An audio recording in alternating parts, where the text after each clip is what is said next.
जिंदगी बहुत खूबसूरत है, इससे बेपनाह प्यार करो। हर दुख के बाद सुख का इंतजार करो। वो दिन भी जरूर आएगा जिसका बेसब्री से इंतजार है।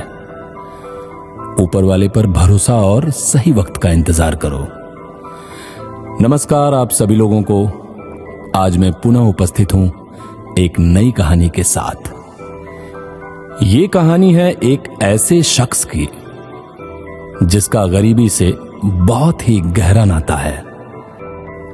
ये कहानी ऐसे आदमी की है जिसने जिंदगी में दूसरों के लिए कुछ करने की ठानी है। कहानी की शुरुआत मैं एक कहावत से शुरू करता हूं। कहावत है, जिंदगी हर किसी के हिस्से में आती है।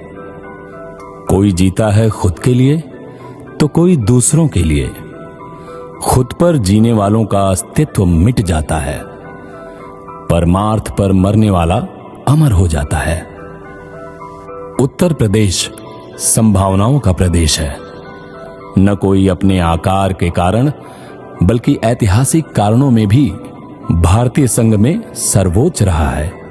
हम बात करते हैं इसी प्रदेश में बाहुबलियों एवं निरंकुशता के वर्चस्व से जाना जाने वाला जनपद गोंडा की। बात है 90 के दशक की, जब गोंडा में राजनीतिक हलचलों एवं बाहुबलियों तथा आक्रांताओं के प्रकोप से गोंडा की जनता एवं युवा जन अपने भविष्य को लेकर असहज महसूस कर रहे थे। पर हकीकत को धरातल पर लाने में वो असुरक्षित महसूस करते थे। परंतु एक कहावत है कि जब संभावनाओं की सीमा पार होती है उसी समय किसी दिव्य प्रकाश का आगमन होता है। 90 के दशक में एक ऐसा ही प्रकाश फखरुद्दीन अली अहमद राजकीय इंटर कॉलेज के हॉस्टल से दीप्त हुआ। दर्द का भी एक समय होता है। उसी मानवीय संवेदनाओं से निकला एक छात्र जो अपने समाज के छोटे तबके से निकलकर मानव धर्म को सर्वोपरि मानकर लोगों के जख्मों में मरहम का काम करने लगा। उत्साह, लगन, भाव एवं संवेदना उसके संगी साथी बने। मौन से परे चेतना का संचार उसका पहला मकसद बना। 14 वर्ष की अल्पायु में समस्याओं में गुथी मानवता क्षेत्र विशेष की हालत देखकर उसके भाव उसके नेत्रों से स्पष्ट देखे जा सकते थे। इसी दरमियान प्रथम बार स्वयं सेवक बनकर जीवन की शुरुआत की। रास्ता इतना आसान नहीं था जितना दिखाई देता था। फिर भी यदि व्यक्ति में साहस, विश्वास, दृढ़ इच्छा शक्ति की प्रबल धारा उपस्थित हो तो कार्य आसान लगने लगता है।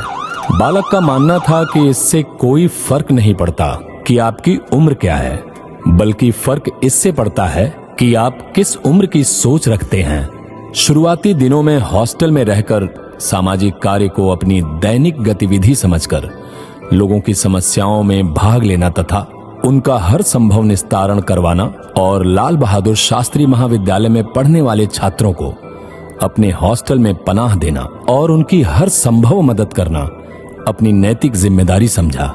और इन्हीं गतिविधियों के दौरान अखिल भारतीय विद्यार्थी परिषद जैसे संगठन का एक हिस्सा बना।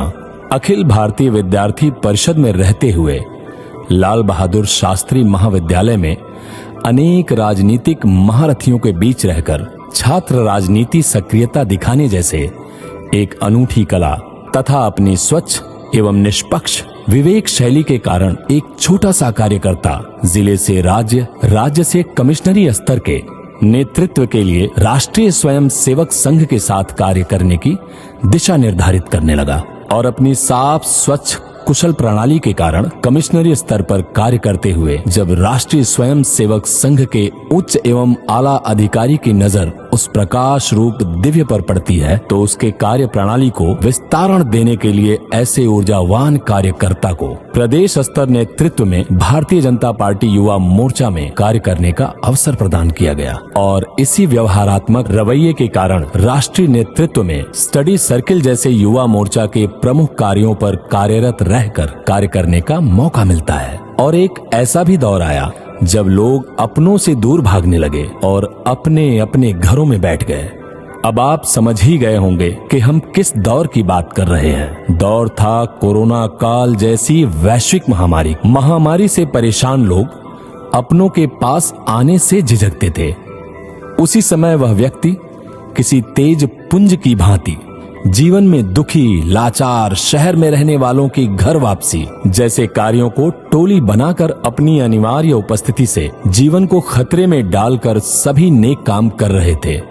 लेकिन जिसे स्वयं की कोई परवाह नहीं होती वह इतिहास जरूर लिखता है। मैं बात कर रहा हूं ऐसे महान कर्मठ विद्वान दयावान संघर्षशील व्यक्ति माननीय सर्वेश पाठक जी की, जो आज वर्तमान में राष्ट्रीय कामगार कर्मचारी महासंघ के राष्ट्रीय सचिव के रूप में विख्यात हुए, जिन्होंने अपनी जिंदगी दूसरों के लिए जीने की ठानी है। ऐसे महान कार्यकर्ता जिन्होंने अपने जन्म दिवस पर प्रत्येक वर्ष भारतवर्ष के प्रत्येक जिले में रक्तदान शिविर का आयोजन एक पर्व की तरह शुरू किए और हर संभव लोगों की मदद करने की कसम खा ली है। ऐसे महान व्यक्ति श्रीमान सर्वेश पाठक जी धन्य हों, जिनका जमीन से पुराना नाता है। उस मिट्टी में पले बढ़े जहां संभावनाओं को समय की गति से ढकेला जाता है। मानव धर्म को सर्वोपरि तथा उसके स्वार्थ हेतु अपने संकल्प और इरादों को पूरा करने के लिए युवा सम्राट लोगों के चहेता अपने आत्म के कुछ अंश प्रकाशित कर रहे हैं।